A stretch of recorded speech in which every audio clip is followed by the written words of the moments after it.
Your monad is dormant right now. Not because you lack faith, not because you are not spiritual enough, but because no one ever taught you the correct signal. The monad does not respond to ordinary prayer.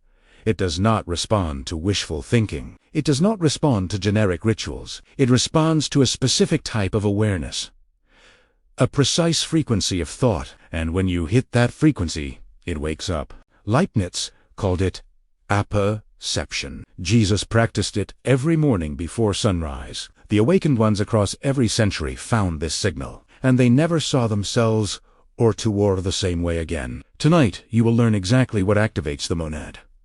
Not theory, not abstract philosophy, the precise thought pattern, the awakened use that most people will never discover. What is the monad? The word monad comes from the Greek monas, meaning unity or the one. Long before Leibniz formalized the concept in his 1714 masterwork MONAD, the Pythagoreans used it to describe the primal element from which all of reality is built. But it was Gottfried Wilhelm Leibniz who gave the monad its fullest philosophical expression, and what he described as breathtaking. According to Leibniz, a monad is a simple substance. It has no parts, no physical extension, no windows through which outside forces can enter. It is indivisible, immaterial, and indestructible. Only God can create or annihilate a monad, which means that once it exists with a permanence that surpasses anything we can hold in our hands. But here is what makes the monad extraordinary.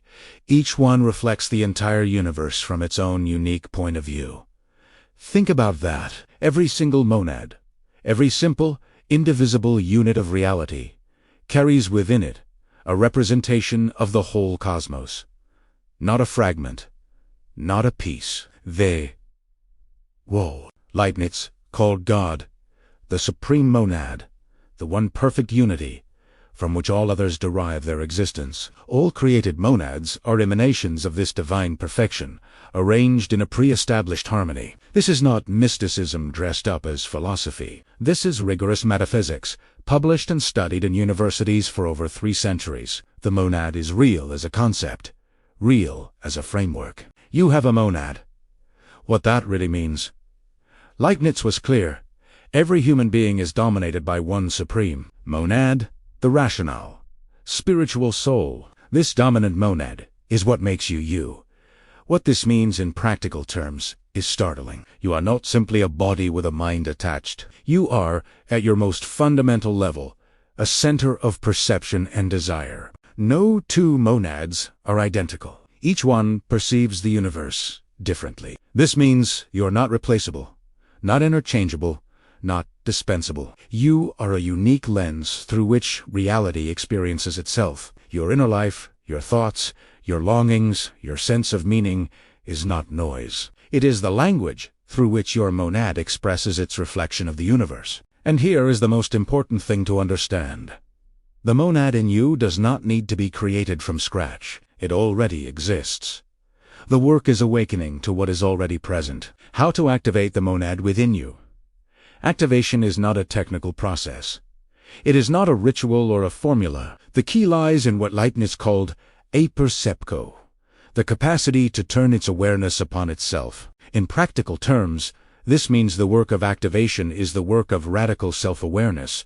It begins with silence. The monad does not speak loudly. It communicates through the quality of your inner attention. Contemplative traditions across history have described this same process. The Sufi mystics called it fana, the dissolving of the false self into the awareness of the real. Christian mystics describe the spark of the soul. Activation also involves intention, the deliberate choice to orient your life toward greater clarity, greater depth, greater harmony with the whole. That tendency is already inside you. How Jesus used the monad.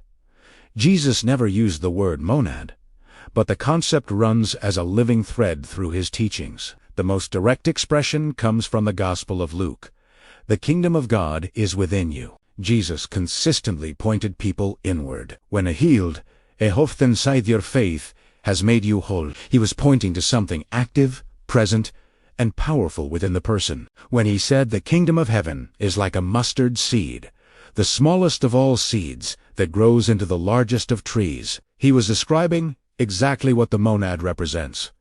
the infinite universe contained within the infinitesimally small. Leibniz, who was deeply Christian, described God as the supreme monad, and all created monads as expressions of divine action, saying what Jesus expressed through the power the monad holds for you.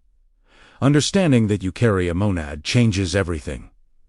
First, it destroys the lie of insignificance. Your existence is not incidental. It is necessary. Second, it reframes suffering. The discomfort you feel in life is often the pressure of growth, the monad pushing toward a more complete and accurate expression of itself. Third, it transforms your relationship with other people. If every person you meet carries a monad that reflects the entire universe from a unique angle, then every encounter is an encounter with a different version of the cosmos. Fourth, it anchors your spiritual life in something real. You are not searching for God in some distant territory. You are learning to recognize the divine presence that is the very ground of your being. Today we covered what a monad is, that you have one, and what it means to activate it. We looked at how Jesus pointed to the same reality through his teachings, and we examined the 4 practical implications of this understanding. It ends insignificance, reframes suffering, transforms relationships, and grounds our spiritual life. The monad is not new, it is ancient. It was described by the Greeks, formalized by Leibniz, and lived by Jesus. And it is alive in you right now. The question is whether you will choose to recognize it.